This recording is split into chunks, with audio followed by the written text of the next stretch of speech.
The sprawling cityscape of Xylos Prime shimmered under a permanent twilight, its towering spires piercing the perpetually cloudy atmosphere. Neon rivers of traffic flowed endlessly between colossal buildings, each one a testament to advanced alien technology and interspecies cooperation. Holographic advertisements, vibrant and intrusive, danced across every available surface, promising fleeting delights and transient comforts to the myriad races that called this galactic hub home. Yet, amidst this dazzling, hyper-efficient future, a singular, earthy scent dared to defy the synthetic perfection, a warm, inviting aroma that cut through the metallic tang of advanced propulsion systems and the sterile cleanliness of automated pathways. It was the smell of baking bread, a comforting, anachronistic presence that tugged at something primal within passing sentience. This defiant bastion of tradition was the Hearth, a small, unassuming bakery nestled incongruously between an upscale quantum fabric tailor and a multidimensional data exchange. Here, Elara, a human with calloused hands and eyes that held the wisdom of ancient grains, presided over her ovens. In a metropolis that hurtled ever forward, Elara found solace and purpose in the slow, deliberate craft of making bread. Her human dedication to heritage, to the tactile pleasure of dough yielding beneath her touch, was a quiet rebellion against a world obsessed with instantaneous consumption and algorithmic efficiency. She valued connection, the simple act of providing nourishment and comfort, a stark contrast to the often indifferent, self-absorbed flow of the futuristic society swirling around her. Elara, with her flour-dusted apron and her passion for methods long forgotten by most, was an endearing anomaly, a living museum of human culinary history. Her life, centered around the rhythmic kneading and the steady warmth of her ovens, felt increasingly disconnected from the overwhelming technological marvels outside. While Xylos Prime boasted frictionless transit, instant communication across star systems, and medical advancements that bordered on magic, Elara often felt a subtle, gnawing loneliness. The sheer scale and speed of everything around her left little room for the deep, unhurried community she instinctively yearned for. Her bakery was an island of warmth in a cold, shimmering ocean of progress, and sometimes, the isolation pressed in. She saw the faces of countless species pass by, their lives a blur of purpose she couldn't quite fathom, their needs met by sterile nutrient paste and synthetic proteins. Her bread, she knew, was a small, almost forgotten art, a whisper of a simpler time struggling to be heard above the roar of the future. Yet, she persevered, driven by an unshakable belief in the enduring power of human tradition and the universal appeal of something truly authentic. If you want to witness how a single loaf of bread can unravel the intricate tapestry of an entire galactic empire, then make sure to subscribe and join us on this extraordinary journey. The Hearth, Elara's sanctuary, was more than just a bakery. It was a defiant pocket of tangible existence in a world increasingly defined by the ephemeral. Inside, the air hummed with a different kind of energy, a gentle warmth emanating from the ancient brick ovens that glowed with a comforting, almost domestic light. The scent of yeast, toasted grains, and a hint of vanilla clung to the worn wooden counters, a stark contrast to the aseptic corridors outside. Its walls, rough-hewn and unadorned, bore witness to countless shared moments, to the quiet transactions between baker and patron, to the fleeting smiles exchanged over a fresh pastry. Here, the cacophony of Xylos Prime faded into a distant hum, replaced by the crackle of baking bread and the soft clinking of ceramic mugs. It wasn't a place frequented by the city's elite, but rather by those who sought a momentary reprieve from the relentless march of progress, or perhaps, for those who simply craved something real.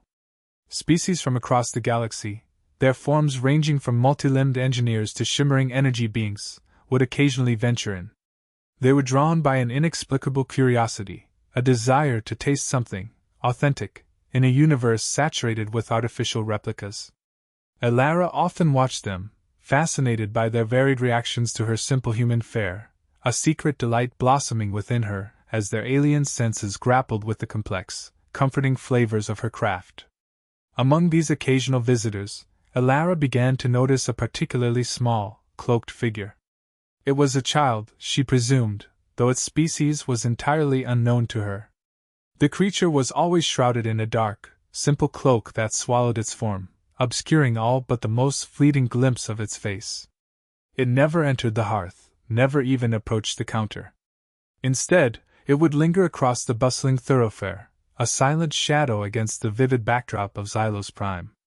Elara, with her baker's keen eye for detail and her innate empathy, felt its presence acutely. She saw the way its head would tilt, almost imperceptibly, towards her bakery, as if drawn by an invisible thread of aroma. The alien child was a study in quiet observation.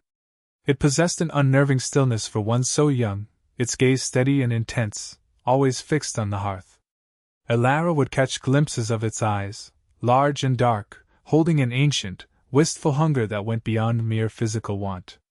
There was a profound shyness about the creature, a hesitant vulnerability that tugged at Elara's own fiercely protective instincts.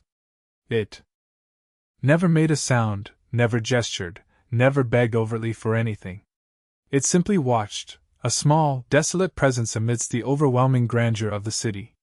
Elara noticed the subtle shifts in its posture, the way its tiny frame would shiver despite the controlled climate of the city, the almost imperceptible tremor in its hands when it thought no one was looking. There was a profound loneliness clinging to the child like its ragged cloak.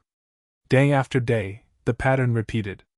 The bakery would open, the aromas would drift, and moments later the small, cloaked figure would materialize across the street, a silent sentinel of want. Elara found herself increasingly preoccupied by this mystery, her mind constantly returning to those longing eyes. She saw not just a child, but a story, untold and desperate, unfolding quietly before her. The advanced sensors of Xylos Prime might have ignored such a humble, solitary figure, dismissing it as inconsequential street debris, but Elara's human heart perceived something far more complex and poignant. She saw the hunger, yes, but also the dignity, the quiet suffering, and a desperate, unspoken need that transcended species and societal standing. That particular afternoon, as the twin suns of Xylos Prime began their slow descent, painting the upper spires in hues of purple and orange, Elara made a decision. The image of those large, dark, wistful eyes had gnawed at her all day, a persistent ache in her chest. She had just pulled a batch of her renowned honey oat loaves from the oven, their crusts a perfect golden brown, the air thick with their comforting sweetness. The warmth radiating from them felt like a direct extension of her own burgeoning empathy. With a sudden, resolute sigh, she selected the plumpest, still steaming loaf and wrapped it carefully in a piece of clean linen. Her heart thrummed with a nervous energy, a mix of apprehension and a fierce, maternal protectiveness. She knew venturing out of the bakery was unusual for her during peak hours, but she couldn't ignore the silent plea any longer. She stepped out onto the bustling thoroughfare, the sudden cacophony of the city washing over her after the quiet sanctuary of the hearth. Her eyes immediately scanned the familiar spot across the street.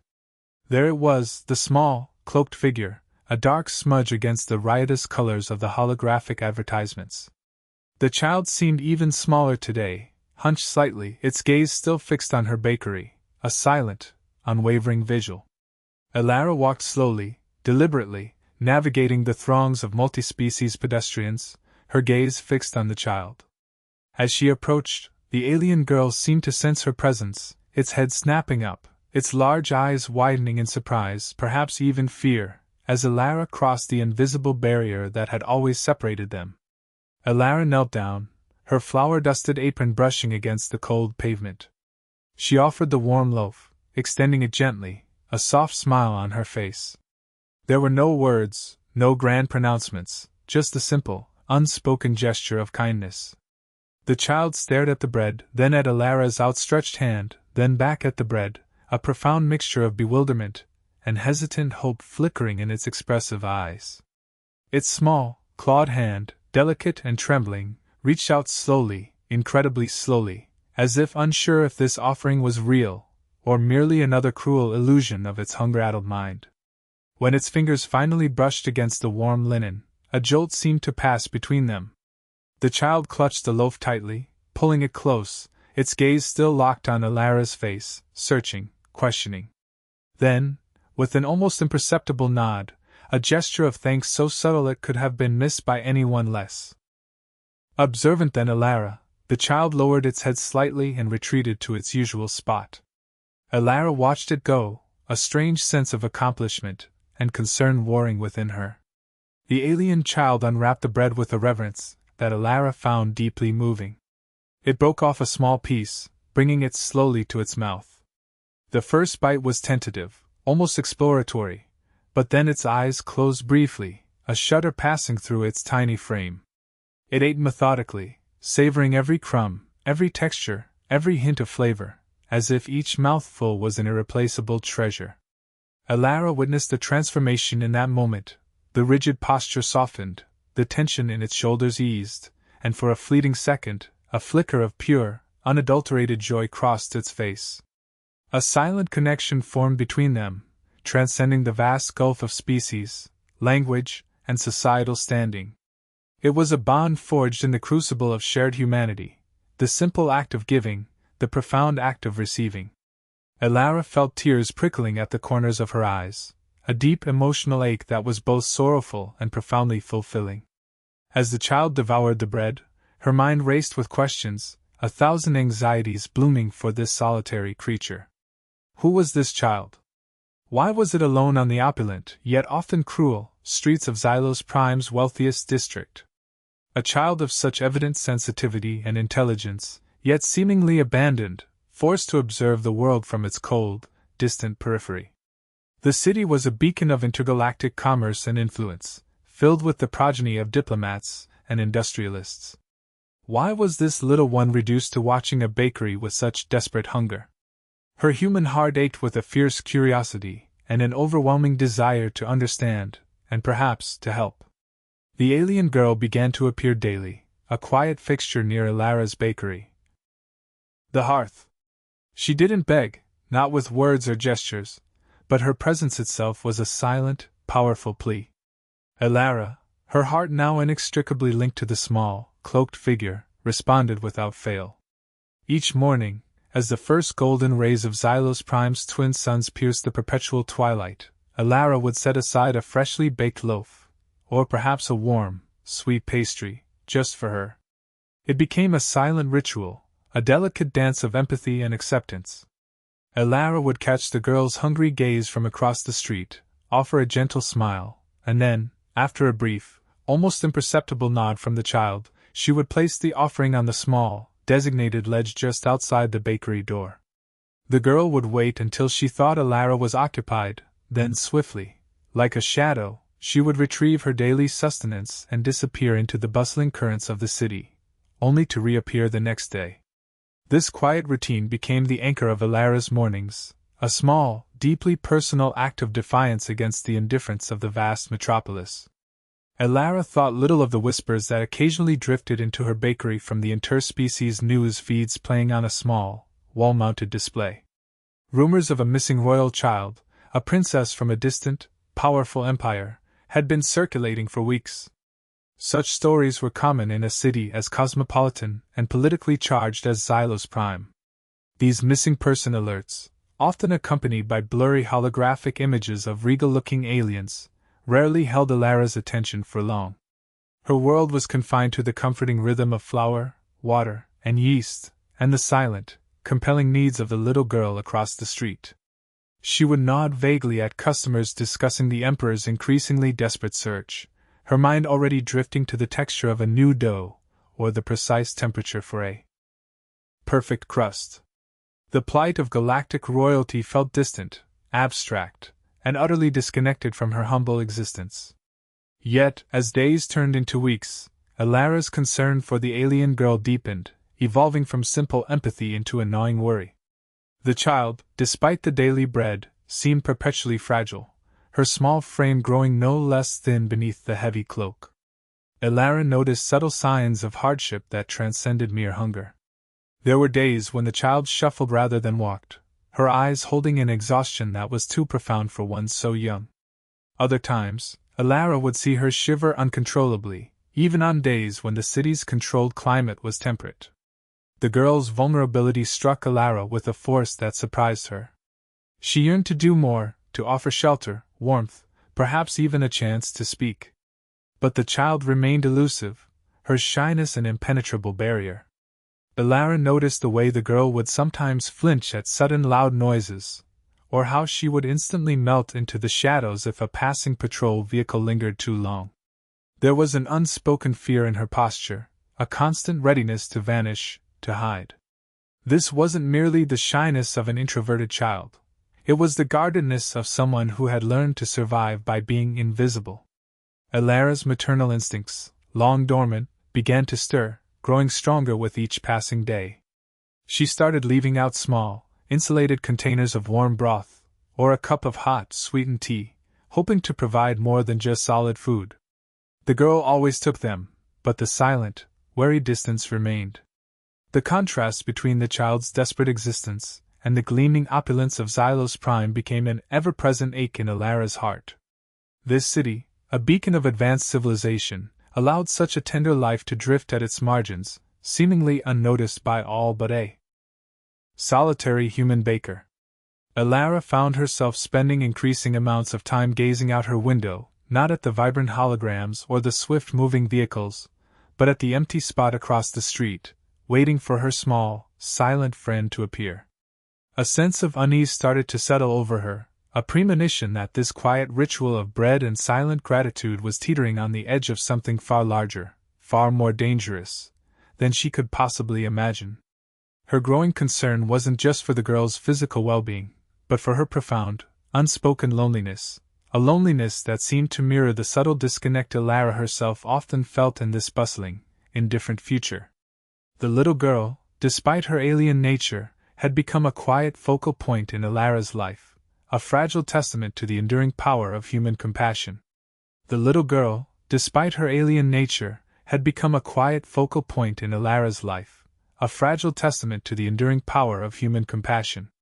One crisp Xylos Prime morning, while handing over a freshly baked apple turnover, Elara noticed something she hadn't seen before. As the alien girl reached out, the tattered cloak shifted, revealing a glimpse of intricate embroidery near the girl's small shoulder. It was a symbol, subtly woven with threads that seemed to catch the ambient light in an unusual way, almost shimmering with an inner luminescence. The design was complex, a stylized representation of what looked like a soaring, multi-winged creature intertwined with a celestial body.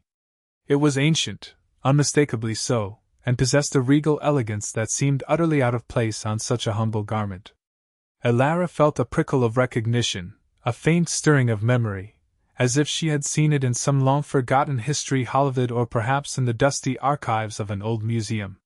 It exuded an aura of profound significance, a visual whisper of power and lineage, yet she couldn't quite put her finger on its exact origin. The image lingered in her mind, a subtle, disquieting clue that hinted at a story far grander than the simple narrative of a hungry street child. The brief flash of the symbol was gone as quickly as it appeared, swallowed once more by the folds of the worn fabric, but its impression remained etched in Elara's memory. Driven by this new revelation and her deepening worry, Elara tried harder to bridge the communication gap. She would speak to the girl in quiet, gentle tones, offering simple words in the common galactic tongue she knew the child understood to some extent. "Are you hungry today, little one?" she'd ask, her voice soft and inviting. Or, "Do you have somewhere warm to sleep?" She tried to coax a response, to learn a name, a home, anything that could give her a clue to the girl's identity or situation. She even attempted to draw simple pictures on flour-dusted parchment, hoping a visual cue might unlock some dialogue. But each attempt met with the same result. The girl would listen patiently, her large eyes fixed on Elara's face with an unreadable intensity, but she never spoke a word. Her shyness remained an insurmountable wall, protected by an instinctual wariness that Elara couldn't penetrate.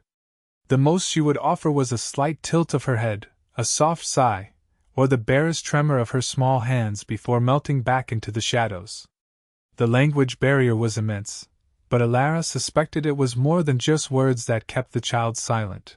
It was a deeper, ingrained fear, a learned caution that had perhaps become her only defense. Meanwhile, unbeknownst to Elara, the Emperor's search for his missing daughter had entered a new, more desperate phase. The initial, discreet inquiries had escalated into a full-blown, galaxy-wide dragnet. Imperial Intelligence services, typically reserved for matters of intergalactic diplomacy and military strategy, were now fully mobilized, dedicating vast resources to the recovery of the lost princess. Advanced surveillance drones, equipped with highly sensitive biometric scanners and facial recognition software, patrolled every quadrant of Xylos Prime, their silent forms weaving through the air currents. Covert operatives, disguised as ordinary citizens, infiltrated the city's underbelly, whispering questions, following leads, and scrutinizing every anomaly. The Emperor's grief and mounting panic were palpable, radiating waves of intense pressure throughout the imperial hierarchy. Every street corner, every bustling market, every quiet alleyway was now under the watchful, unseen eye of the Emperor's desperate search. Protocols had been overridden, privacy laws temporarily suspended, all in the all-consuming quest to find the missing heir. Elara, engrossed in her daily routine and her quiet connection with the alien girl, remained blissfully unaware that her humble bakery, and the tiny creatures she protected, were rapidly becoming the unwitting epicenter of a galactic manhunt. The subtle symbol on the girl's cloak, that small, almost imperceptible detail, was a key that could unlock a political firestorm, bringing an unimaginable level of scrutiny and danger to Elara's peaceful existence. The subtle symbol on the girl's cloak, that small, almost imperceptible detail, was a key that could unlock a political firestorm, bringing an unimaginable level of scrutiny and danger to Elara's peaceful existence. As the days continued their rhythm, a disturbing new element began to creep into the neon-lit tapestry of Xylos Prime. Elara, ever observant, started noticing figures lurking at the periphery of her vision, not the usual blend of species that frequented the city, but something distinctly different. They were cloaked, yes, but not in the simple, tattered way of the alien girl. These cloaks were dark, made of a heavily woven fabric that seemed to absorb light, making their wearers appear as moving shadows. Their movements were fluid, almost predatory, and they seemed to appear and disappear with an unsettling stealth, always just out of direct sight, always watching. Elara felt an instinctive shiver run down her spine. An uneasy tension began to build, a discordant note in the otherwise familiar symphony of the city. She would catch glimpses of them in the reflection of her bakery window, or lurking in the alleyways adjacent to the hearth, their heads often tilted in a way that suggested they were listening, observing. They never approached Elara directly, never entered her bakery, yet their silent, brooding presence created an oppressive atmosphere. It was a subtle shift at first, easily dismissed as paranoia, but over time, their increased frequency and unsettling demeanor confirmed Elara's growing apprehension. These were not casual passers-by. They were searching for something, or someone, with a focused intensity that set Elara's nerves on edge. She found herself subconsciously checking the locks on her bakery door more often, her gaze lingering on the dark corners of the street. The alien girl, too, seemed to sense this burgeoning threat. Her already cautious nature intensified dramatically. Elara noticed her glances growing more frequent, more frantic, darting around with heightened anxiety. Where before she had merely been shy, now there was an undercurrent of genuine fear in her movements. She would cling closer to the shadows, retreating faster after collecting her bread, her small form frequently disappearing entirely for longer stretches of time, only to reappear later, looking even more gaunt and vulnerable. Elara noticed the girl's usually silent apprehension morph into visible signs of terror. A sudden loud noise, a patrolling security drone, even a stray shadow, would send a visible tremor through her small body. She would tighten her grip on the bread, her eyes wide with a silent, pleading fear. One afternoon, Elara saw the girl practically melt behind a refuse bin, her small head barely peeking out, as two of the cloaked figures strode purposefully down the street, their gazes sweeping over the area with an almost mechanical precision. The girl's reaction was visceral, a raw display of instinctual fear that resonated deeply within Elara. It was clear now, these figures were connected to the girl's profound fear, and whatever they sought, it was not for good. The vague sense of unease Elara had felt began to solidify into a concrete certainty of danger. The simple act of providing bread had somehow entangled her in a perilous situation, one she barely understood. Alara's protective instincts, which had been slowly simmering, now flared into a fierce, unwavering flame. She might not know the girl's name, her species, or her story, but she knew one thing beyond a shadow of a doubt: this child was vulnerable, and she was being hunted. The thought of these menacing figures laying a hand on the small creature filled Alara with a cold dread that quickly transformed into simmering anger. Despite the vast unknown surrounding the girl's identity and the nature of the danger, Alara felt an overwhelming, primal urge to shield her, to keep her safe from these lurking shadows. She found herself constantly scanning the streets, not just for the girl, but for the dark figures, mentally mapping out potential escape routes, instinctively placing herself between the bakery's entrance and the girl's usual spot. The bakery, once a haven of peace, now felt like a fragile fortress. And Alara, the baker, was suddenly its unexpected guardian, ready to defend not just her loaves, but a life. The bakery, once a haven of peace, now felt like a fragile fortress, and Alara, the baker, was suddenly its unexpected guardian, ready to defend not just her loaves, but a life. One particularly tense afternoon, the cloaked figures came dangerously close. Alara watched from behind her flour-dusted counter as three of them, their dark robes seemingly absorbing the vibrant neon of the street, moved with an unnerving purpose. They were scanning, their heads turning in synchronized arcs, their unseen eyes sweeping over every doorway and alley entrance. The alien girl, who had been sitting quietly on her usual ledge across the street, munching on a small pastry Alara had left out, froze. Her small form went rigid, her pastry forgotten in her hand. Alara's heart pounded against her ribs, a frantic drumbeat of fear and adrenaline. The figures were directly opposite the hearth now, their presence a palpable cold spot in the bustling street. One of them paused, its head tilting slightly towards the girl's hiding spot. Alara instinctively moved, a silent, almost involuntary shuffle that brought her to the bakery's wide, open doorway.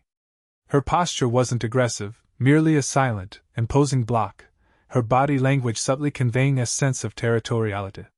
She stood there, a human shield, her gaze locked on the cloaked figure, daring it to approach.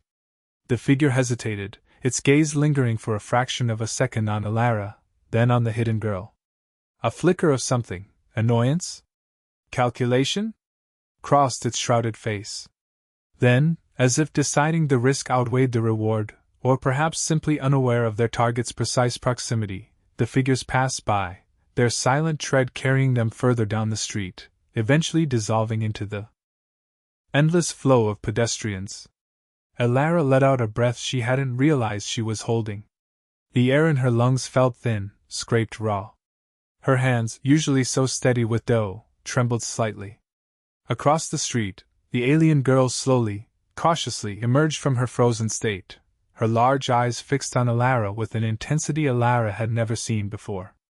There was gratitude there, yes, but also a raw, unvarnished terror that spoke volumes.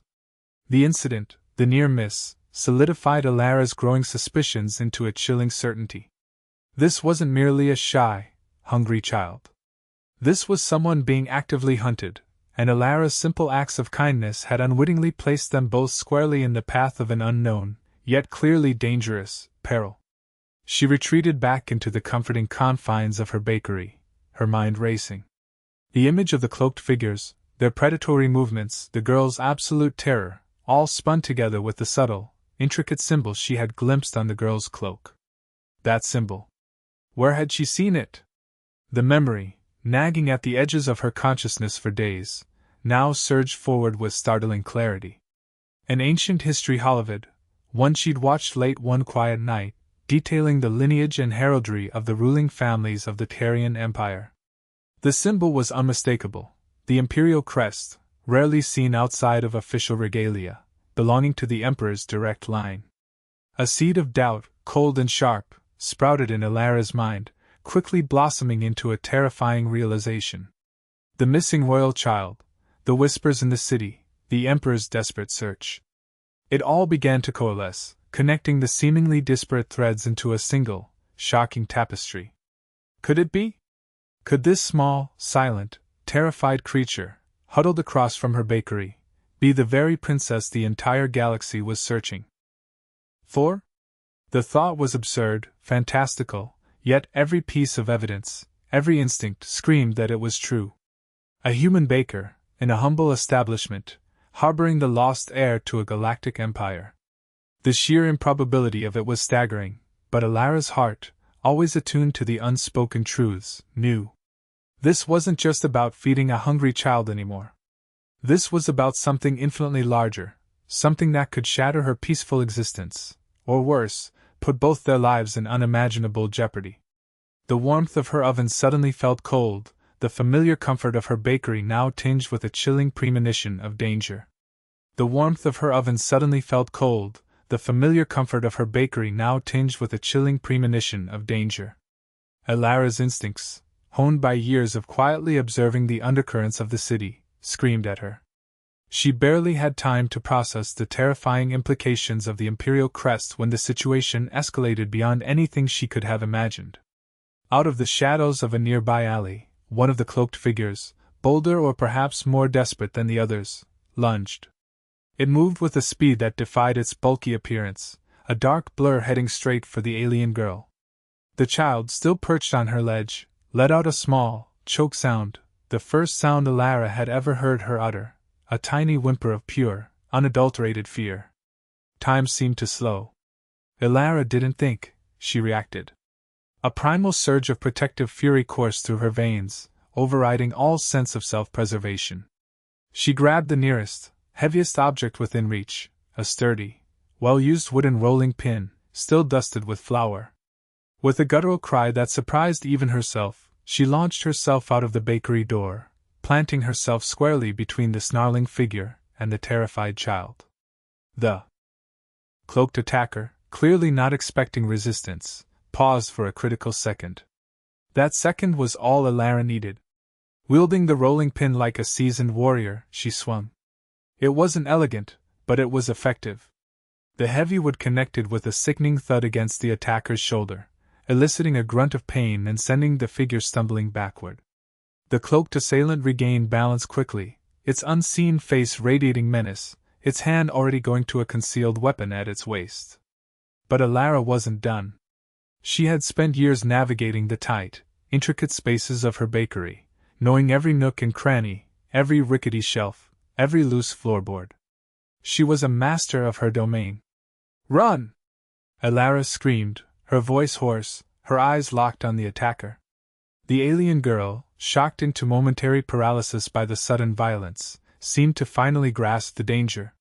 She scrambled off her ledge, her small legs pumping, darting behind Alara. Alara didn't look back, trusting the child to follow.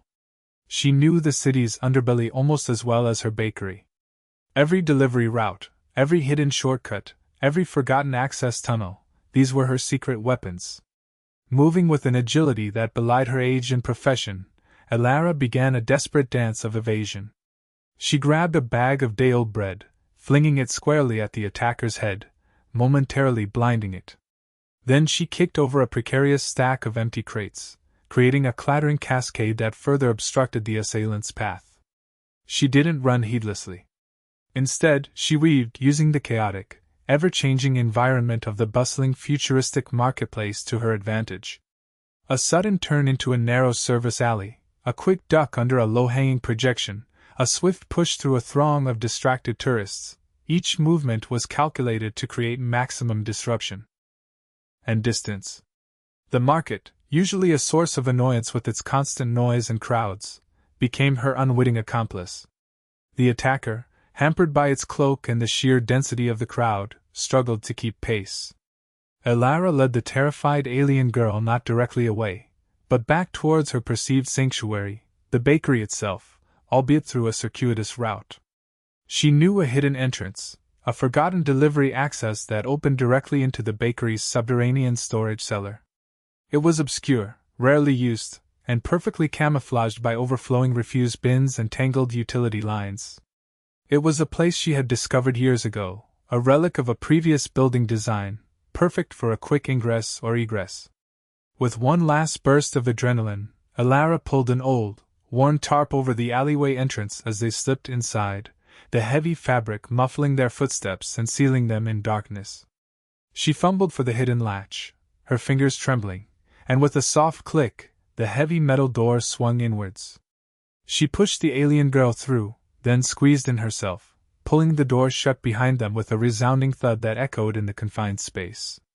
They were in the cool, earthy darkness of her bread cellar, the air thick with the smell of flour and yeast. The outside world, with its neon and its menace, was momentarily shut out. The girl, shaking uncontrollably, burrowed into Alara's side, seeking solace and protection in the baker's unexpected strength. They were safe, for now, hidden amongst sacks of grain and forgotten jars of sourdough starter, the rhythmic pounding of Alara's heart slowly beginning to subside.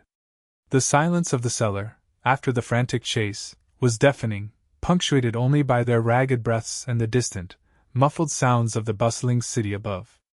Alara held the girl close, her own fear momentarily replaced by a fierce determination. She had saved the child. But from what, and for how long? The silence of the cellar, after the frantic chase, was deafening, punctuated only by their ragged breaths and the distant, muffled sounds of the bustling city above. Alara held the girl close, her own fear momentarily replaced by a fierce determination. She had saved the child. But from what, and for how long? The small alien girl, still trembling, clutched Alara's apron with surprising strength, her face buried into Alara's side. The darkness of the cellar, usually so comforting, now felt heavy with unspoken questions. Alara gently stroked the girl's head, a reassuring gesture she hoped conveyed safety and warmth. The girl slowly lifted her head, her large, expressive eyes, usually so unreadable, now swimming with tears. They want me," the girl whispered, her voice surprisingly melodic, though raspy with fear, and laced with the distinctive accent Alara couldn't place. It was the common galactic language, but broken, fragmented, as if each word was a monumental effort. My father, the Emperor!" Alara froze, every muscle in her body tensing. The words, simple yet shattering, echoed in the confined space. The imperial crest, the whispered rumors, the desperate search, the cloaked figures, it all slammed into her with the force of a physical blow. Her simple act of kindness, her quiet ritual of offering bread, had not only entangled her in galactic politics but had now placed her directly in the heart of a cosmic drama. The Emperor. Her father. The missing princess. This small, terrified creature, burrowed against her, was royalty. Alara felt a wave of dizziness wash over her. Her mind reeled, struggling to process the enormity of this revelation. This was not just a hungry child from the streets. This was the daughter of the most powerful being in this sector of the galaxy, the missing heir whose disappearance had sent ripples of panic and speculation across countless star systems. "The Emperor?" Alara managed to whisper, her voice barely audible. It was less a question and more a desperate plea for clarification, for a shred of doubt that this incredibly dangerous truth might somehow be wrong. But the girl merely nodded, a single tear tracing a path down her cheek. "Yes. They took me away from the palace." Her small hands tightened on Alara's apron, seeking comfort, protection. The girl began to recount fragments of her story, disjointed phrases punctuated by shuddering breaths and soft whimpers. She spoke of being snatched from her chambers, of strange faces and terrifying whispers, of being abandoned in the maze-like streets of Xylos Prime as a diversion. She spoke of days spent shivering, of the terrifying cold and hunger, and of the bakery being the only light in her dark new world. The tale, though incomplete, painted a vivid picture of abduction, fear, and profound loneliness, all ending with Alara's simple act of compassion. Alara's mind raced, a maelstrom of disbelief and fear. Her quaint, flower-dusted life had been irrevocably shattered. A human baker, in a hidden cellar, with the Emperor's daughter. The implications were staggering and terrifying. Who were those cloaked figures? Were they the original abductors, now looking to reclaim their prize? Or were they another faction, seeking to use the princess for their own nefarious ends? Alara was a baker, not a diplomat or a warrior. She knew how to knead dough, not navigate the treacherous currents of intergalactic power struggles. Her simple act of feeding a hungry child now felt like stepping onto a minefield. The safety of her bakery, her quiet life, her very existence, was now in jeopardy. A cold knot of dread formed in her stomach. Just as Alara began to consider their next move, a low rumble echoed through the cellar. It wasn't the distant hum of city traffic this time. It was closer, more resonant. Footsteps, heavy and deliberate, sounded directly above them, accompanied by the distinct, metallic clang of Imperial Guard boots. Voices, deep and authoritative, filtered down through the floorboards. "Sweep this quadrant again! Every alley, every cellar, every forgotten nook. No stone unturned! The Emperor demands it!" Alara froze, pressing herself tighter against the wall, pulling the small princess even closer. Her heart hammered against her ribs, a frantic bird trapped in a cage. Imperial guards. Searching for the princess. They were so close, just above them. The irony was almost unbearable.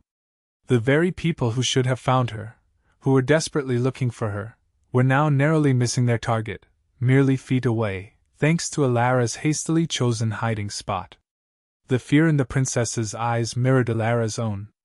For a terrifying minute, the rhythmic thud of boots and the gruff commands continued, seemingly right over their heads.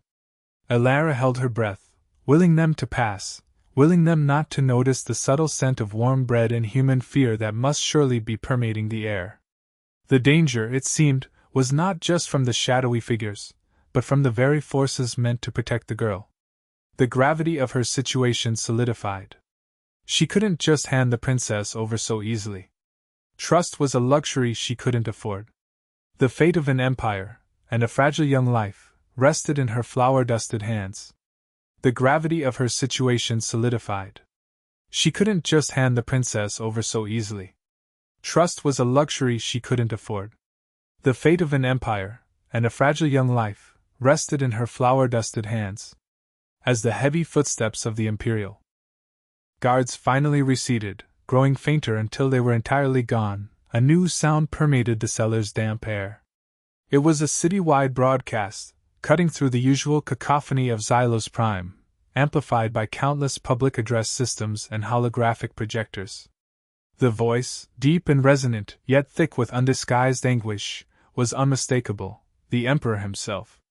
His words, usually delivered with regal stoicism, now cracked with raw emotion.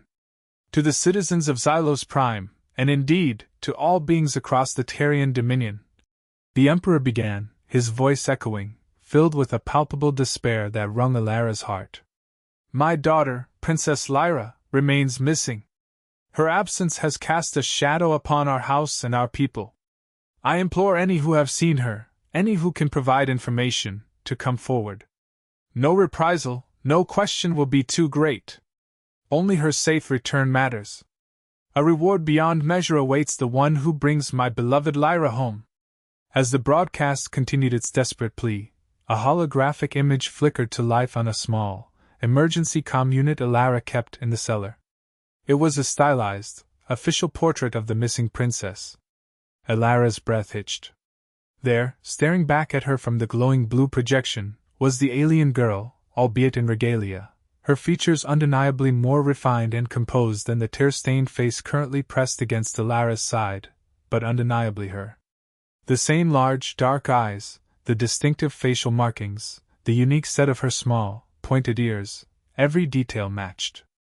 The symbol on the girl's tattered cloak, which had given Alara such a nagging sense of recognition, was prominently displayed on the holographic princess's ceremonial robes, now vibrant and unmistakably the imperial crest. The truth, initially glimpsed in fragments, now coalesced into an undeniable, terrifying reality. The sheer weight of the confirmation pressed down on Alara, threatening to suffocate her. She had been harboring the Emperor's daughter. A simple human baker, trying to make an honest living, had inadvertently become a central figure in a galactic drama of immense proportions. The magnitude of it all was dizzying. Her small, quiet life had been irrevocably shattered, replaced by a perilous responsibility she never sought. A profound moral dilemma immediately presented itself, stark and impossible to ignore. On one hand, the Emperor's broadcast was a direct, heart-wrenching plea from a father who clearly loved his child. Returning the princess to him seemed the obvious, morally correct choice. It would end his suffering, restore stability, and potentially avert a larger crisis within the Dominion. The rewards promised were immense, though Alara didn't care for them. It was about doing the right thing. However, a chilling counter-argument rose in her mind. Who were the cloaked figures? Were they truly the original abductors, or were they agents of a different, more insidious faction? The princess herself had spoken of being taken. If Alara simply handed her over to the first authority she encountered, how could she be certain she wasn't delivering the child back into danger, or worse, into the hands of those who had ulterior motives within the imperial court itself? The galaxy was a treacherous place, even at the highest echelons of power. Political intrigue, betrayals, and power struggles were not uncommon. Trusting blindly felt incredibly foolish, especially after the narrow escape they had just experienced. Her own safety was also a significant concern, though secondary to the child's. By intervening, by hiding the princess, Alara had potentially made herself a target for the very forces that had sought to abduct or harm the young royal. If she simply appeared at the palace gates with the princess, would she be seen as a rescuer, or as an accomplice, an unwitting pawn in a larger game? The thought of being interrogated, or worse, caught between warring factions, sent a fresh wave of fear through her. The princess, innocent and trusting, looked up at Alara, her eyes still watery but now filled with a fragile hope. That look solidified Alara's resolve. Her priority was the child's safety, not political expediency or personal gain. She had bonded with this small, vulnerable alien. She felt a responsibility to protect her, to ensure her well-being above all else. This wasn't just the Emperor's daughter anymore. This was Lyra, the timid alien girl who ate her bread and huddled against her in fear. Alara knew, with a certainty that settled deep in her bones, that she had a monumental choice to make, one that would define her not just as a baker, but as a human being. She had to decide how to deliver Lyra safely back to her father, navigating a path fraught with unseen perils, while protecting them both from known and unknown enemies. It was a burden she never asked for, but one she was prepared to carry. It was a burden she never asked for, but one she was prepared to carry. Alara knew, deep in her gut, that simply calling the Imperial Guard, or even the Emperor's private line, was fraught with unseen peril. The cloaked figures, the sheer desperation behind Lyra's past attempts to evade detection, it all pointed to a deeper conspiracy, a network of betrayals that likely permeated the very halls of power. She couldn't trust intermediaries. Her human instinct, honed by years of reading subtle cues from her diverse clientele, screamed that the only truly safe path was a direct one, unmediated by anyone else. She would take the princess directly to the Imperial Palace herself, bypassing all official channels, all potential traitors, all those who might stand to gain from Lyra's continued disappearance.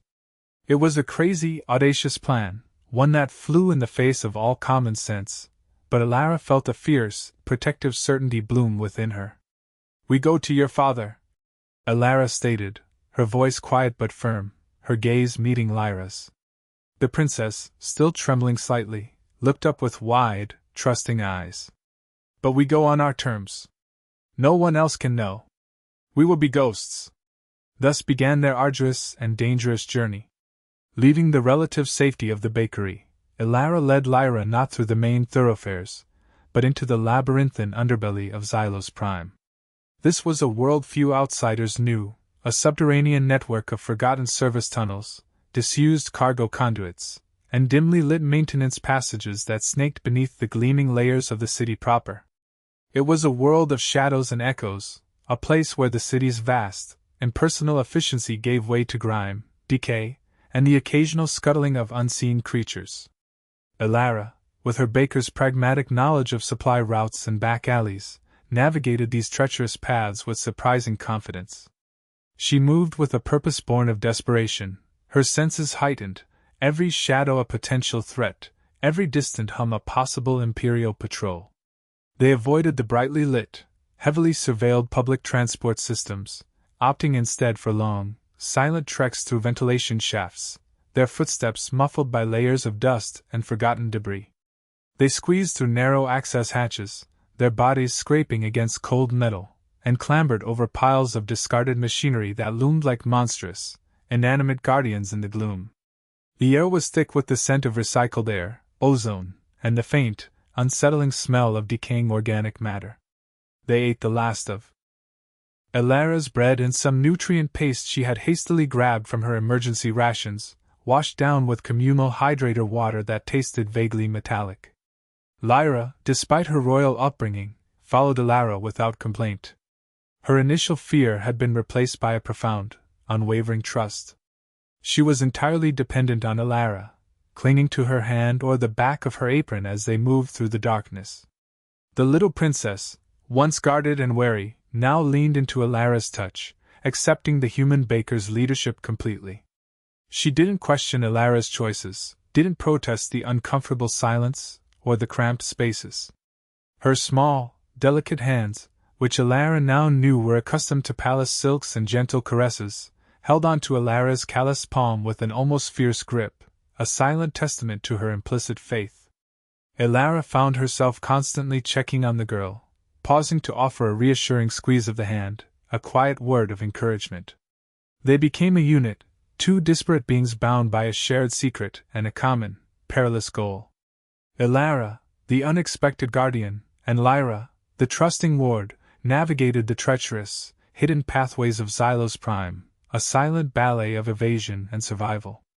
The lurking fear of the cloaked figures, the constant threat of Imperial search parties, and the sheer daunting scale of their undertaking hung heavy in the air, a constant companion. Yet, through it all, Lyra's unwavering trust fueled Elara, reinforcing her conviction that this dangerous, improbable journey was the only way. She had to get this child home, no matter the cost. She had to get this child home, no matter the cost. Their desperate journey through Xylos Prime's hidden veins was a constant dance with discovery. Elara, leveraging her intimate knowledge of the city's secret passages and her Baker Street smarts, moved with a calculated precision that defied her unassuming profession. They navigated disused freight tunnels where colossal, rusted machinery loomed like sleeping beasts, their metallic groans echoing ominously in the pitch darkness. They crawled through narrow ventilation shafts, the recycled air thick with the dust of forgotten decades, their whispered communications barely audible above the faint, rhythmic hum of the city's distant power conduits. Close calls were a constant companion. Once, while traversing a dimly lit maintenance catwalk high above a bustling sublevel market, the distinctive thrum of a hovering Imperial patrol drone passed directly beneath them, its searchlights sweeping menacingly across the grimy conduits they clung to. Elara pressed Lyra into a shadowed alcove, her hand clamped gently but firmly over the girl's mouth, their hearts thudding a frantic duet against the cold metal. The drone sensors, designed for larger anomalies, thankfully missed their small, huddled forms. Another time, venturing into a derelict storage facility to rest, they heard the guttural voices of the cloaked figures just outside, their heavy footsteps echoing through the cavernous space. Elara swiftly pulled Lyra behind a teetering stack of archaic data crates, barely daring to breathe until the sounds faded. Elara's street smarts, honed by years of quick thinking in a metropolis that could be both dazzling and dangerous, were their greatest asset. She remembered a forgotten escape route from her earliest days in the city, a series of interconnected, abandoned sanitation pipes that ran beneath the old commercial district, now repurposed as a makeshift transit for desperate individuals avoiding official checkpoints. Navigating it required a knowledge of its shifting structural integrity, and its notoriously foul air, but it led directly beneath the palace district. It was a gamble, but their options were dwindling. There came a moment, however, when despair threatened to overwhelm even Elara's resilient spirit. They had emerged from a particularly narrow pipe into what appeared to be a dead end, a small, enclosed plaza surrounded by towering, unscalable walls.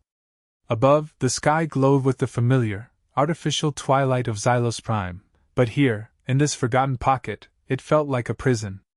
The air was still and heavy, and a sense of profound hopelessness settled over Elara.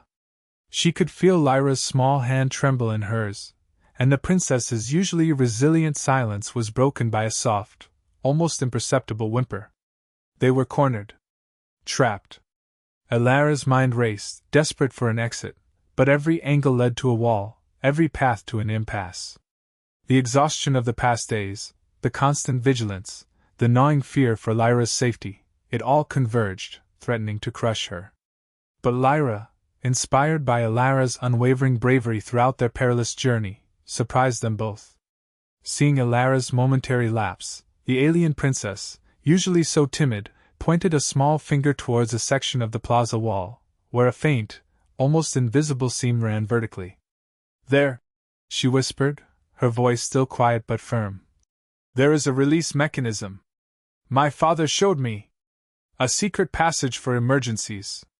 Elara looked where Lyra indicated, and sure enough, blending seamlessly with the rough-hewn stone, was a faint outline, almost imperceptible to the untrained eye. Lyra, her small face set with a newfound determination, reached for a specific stone, pressing it with surprising strength. With a soft hiss, a section of the wall slid inward, revealing a dark, narrow tunnel. Elara stared at the princess, a surge of pride and renewed hope coursing through her. The girl wasn't just a fragile victim, she was a royal, born of a lineage that valued resourcefulness and courage. Lyra, the timid alien girl, had found her own resilience, helping Elara in a small, yet profoundly significant way. This was not just a rescue mission anymore, it was a partnership. With a renewed sense of purpose, Elara squeezed Lyra's hand, a silent acknowledgement of their shared purpose, and together they stepped into the hidden passage, leaving the dead-end plaza behind and moving one step closer to the Imperial Palace. With a renewed sense of purpose, Elara squeezed Lyra's hand, a silent acknowledgement of their shared purpose, and together they stepped into the hidden passage, leaving the dead-end plaza behind and moving one step closer to the Imperial Palace. The tunnel sloped gently upwards, the air growing cleaner, tinged with a faint, metallic scent that suggested heavy machinery and advanced air filtration. After what felt like an eternity, they emerged into a service corridor, brightly lit and pristine, a stark contrast to the gritty passages they had just traversed. This was unmistakably within the palace's secure perimeter. Elara's heart pounded, a mixture of relief and trepidation. They had made it. Disheveled, grimy, and utterly exhausted, they finally stood within the hallowed grounds of the Imperial Palace. The grandeur was overwhelming even in a service area. Polished floors gleamed, and the walls were adorned with intricate, albeit subtle, imperial crests. They moved cautiously, navigating the sterile corridors until they reached what seemed to be a main thoroughfare. Ahead, through a set of massive, ornate doors, Elara could hear the distant murmur of voices and the soft chime of what sounded like a security scanner. As they emerged from a less-used side corridor, they were immediately spotted. Two imposing Imperial guards, their armor gleaming, their weapons held at parade rest, turned sharply. Their multifaceted eyes, accustomed to scanning for threats, narrowed instantly on the dirt-stained human and the small, cloaked alien girl. Elara, despite the fear gripping her, stood tall, placing herself slightly in front of Lyra. "Halt!" one of the guards boomed, his voice resonating with trained authority. "Identify yourselves. This is a restricted area." Elara raised her hands, palms open in a gesture of peace. "My name is Elara, and I have Princess Lyra. We need to see the Emperor immediately." The guards exchanged glances, their expressions shifting from alert suspicion to outright disbelief, then to dismissive disdain. Elara and Lyra were a sorry sight. Elara's baker's uniform was torn and smudged with grime, her hair escaping its bun, and her face streaked with dirt. Lyra, still clad in her tattered cloak, looked like any other street urchin, a stark contrast to the pampered royal child the guards were sworn to protect. They couldn't reconcile the image of the lost princess with the small, fearful creature huddled behind Elara. "Princess Lyra?" The second guard scoffed, his tone dripping with condescension. "That is not Princess Lyra. You must be mistaken, human." Or perhaps you are attempting some foolish prank. This is the Imperial Palace, not some low-sector slum. His comrade took a step forward, his hand hovering over his weapon. Identify the child, or we will be forced to detain you both. Impersonating royalty is a serious offense. Elara felt a surge of frustration, but she kept her voice calm, her eyes locked on the guards. There is no mistake. She is Princess Lyra. She has been abducted and I have brought her back. She knew she had to convince them quickly, without resorting to hysterics or aggression, which would only escalate the situation. Their skepticism was understandable, given their appearances, but it was also infuriatingly dangerous. These were the very people meant to be protecting Lyra, yet they couldn't see past their preconceptions. Lyra, sensing the escalating tension, whimpered softly and clutched Elara's leg tighter. The guard's gaze hardened, taking the whimper as confirmation of Elara's trickery. Her cloak, Elara insisted, her voice rising slightly. Look closely at her cloak. There's a symbol. Partially hidden, but it's there. She gently nudged Lyra forward a step, revealing a glimpse of the worn fabric near the princess's shoulder. It's the Imperial crest.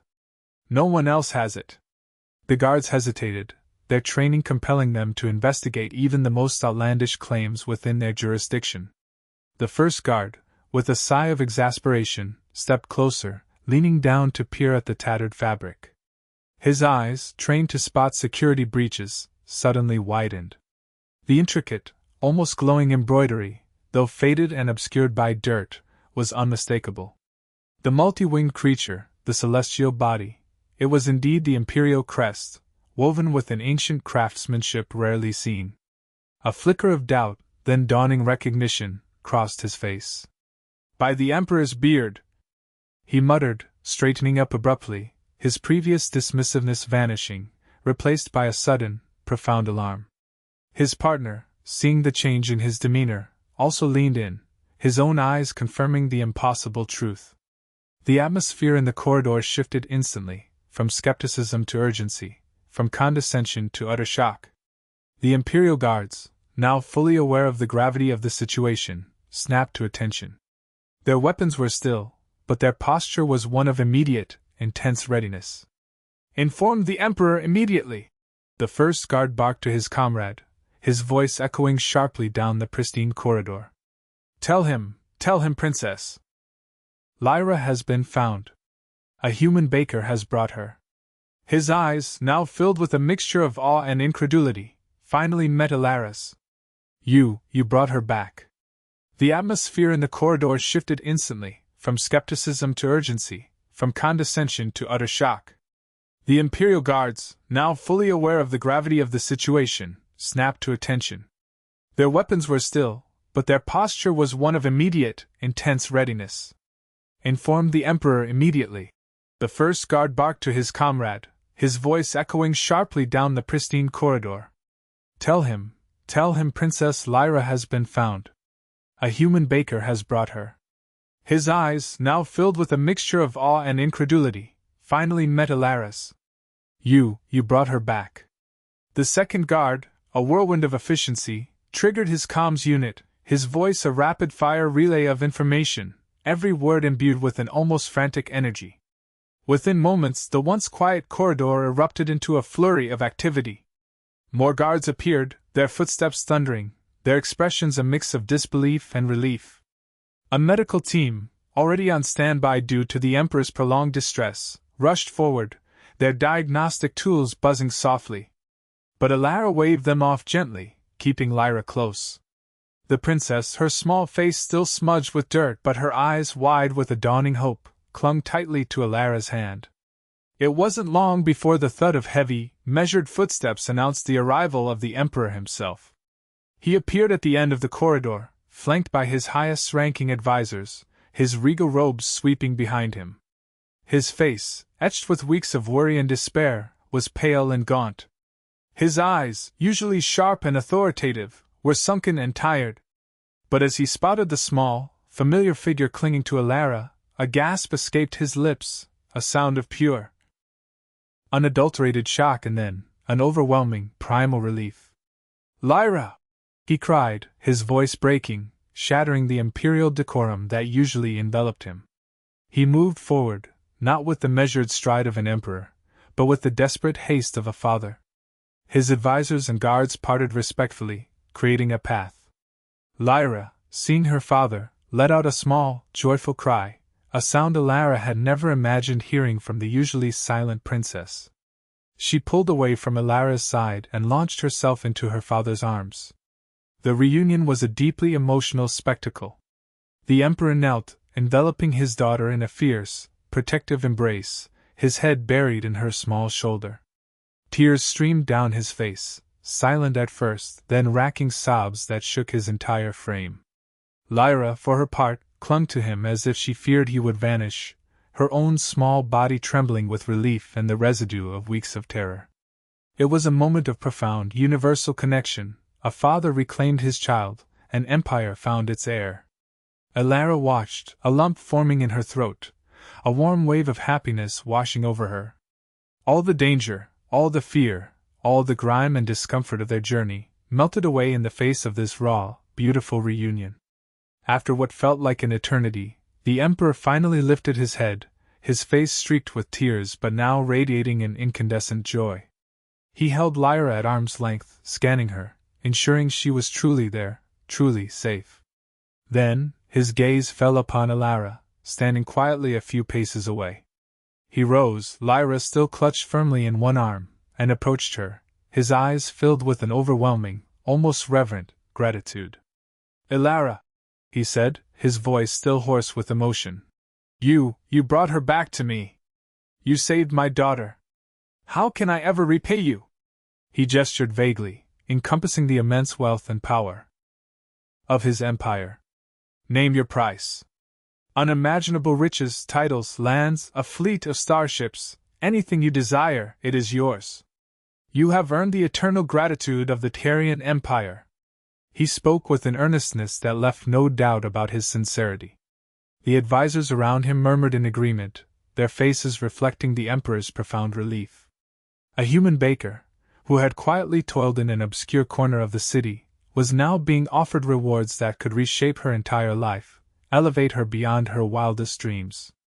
Alara, however, simply smiled, a gentle, humble smile that crinkled the corners of her eyes. She bowed slightly, a respectful, human gesture in the face of such imperial majesty. "Your Majesty," she began, her voice soft but clear, "I am but a baker. I sought no reward for feeding a child who was hungry and afraid. My only wish was for Lyra's safety and her return to you. That is reward enough." She paused, then continued, her gaze falling briefly on Lyra, who was now looking at her with an adoring glint in her eyes. "If I were to ask for anything," Alara said, her voice strengthening slightly, "it would be simply this: that Princess Lyra remains safe, truly safe, now and always. And perhaps, that my humble bakery, the Hearth, continues to thrive as a place where kindness and good bread are always found." She declined the material rewards, the titles, the power, understanding that her true reward lay in the restored connection between father and daughter, and the quiet triumph of humanity's simplest virtues in a complex, often indifferent universe. Her integrity shone brighter than any jewel. Alara declined the material rewards, the titles, the power, understanding that her true reward lay in the restored connection between father and daughter, and the quiet triumph of humanity's simplest virtues in a complex, often indifferent universe. Her integrity shone brighter than any jewel. The Emperor, deeply moved by Alara's profound selflessness, by her quiet dignity in the face of such immense offers, did not press further. He looked at Lyra, then back at Alara, a new understanding dawning in his ancient eyes. This human, this baker, had shown him a depth of compassion and unwavering moral fortitude that transcended any political alliance or strategic maneuver. "Alara of the Hearth," the Emperor declared, his voice resonating with a newfound reverence, "you are a true hero of the Empire. Your act of kindness, born of pure heart, has saved my daughter and reminded us all of the fundamental values that bind us. Your bakery shall not merely thrive, it shall receive royal protection and support, ensuring it flourishes for generations to come as a testament to your courage and compassion. And so it was decreed. The Emperor's personal guard was assigned to watch over the hearth, discreetly ensuring its safety and prosperity. Royal decrees were passed to grant Alara's establishment unprecedented benefits, including access to the finest ingredients from across the Dominion and exemption from burdensome city tariffs. The bakery, once a niche curiosity, quickly became a beloved institution, a symbol of hope and the unexpected power of human kindness in a galaxy often too focused on power and progress. Its bread, infused with the story of Lyra's return, became legendary. Meanwhile, the Emperor, now invigorated by his daughter's safe return and Alara's unwavering principles, turned his attention to the conspirators responsible for Lyra's abduction. His security forces, now operating with renewed purpose and the full fury of an emperor wronged, systematically rounded up the shadowy figures, tracing their network through the underbelly of Xylos Prime and even into the deeper echelons of galactic politics. The plot, aimed at destabilizing the Tarian Dominion through the princess, was meticulously dismantled. Justice was swift and absolute, solidifying peace and security not only for the imperial family but for countless worlds under their rule. The Emperor ensured that no other child would suffer Lyra's fate, implementing new, more humane security protocols and social welfare programs across the Dominion, directly inspired by Alara's empathy. Alara, after a brief but heartfelt farewell to Lyra, who promised to visit often, returned to her bakery. She was no longer just a baker, she was a quiet hero. The fame and recognition, though initially overwhelming, settled around her like a comfortable cloak. She continued to knead dough, to bake bread, to infuse her creations with the same warmth and care she always had. The hearth buzzed with new life, drawing customers from all walks of life, eager to taste the legendary bread and perhaps to catch a glimpse of the remarkable human who had touched the heart of an empire. On her counter, a small, intricate holographic projector, a gift from the Emperor, displayed Lyra's official imperial portrait, now smiling, radiant, and safe. Beside it, a much larger, framed photograph showed Lyra, not in regalia, but as the small, shy alien girl, taking her first bite of Alara's honey oat bread. The bakery, the hearth, stood as a vibrant testament to Alara's simple act of kindness, a beacon of human compassion in the vast, complex galaxy. It whispered a timeless truth, that even in the most advanced and technological futures, the most profound impact often comes from the purest, most unassuming acts of genuine human connection. It taught an empire that true strength lay not only in power or wealth, but in empathy, and that sometimes, the most extraordinary heroes are found in the most ordinary places, quietly baking bread. If this story, of a human baker's quiet courage and an alien princess's trust, touched your heart, then please subscribe to our channel. Join our growing community of viewers who believe in the power of human spirit, courage, and kindness. And don't forget to check out our next video for another incredible journey into the fascinating tapestry of the future.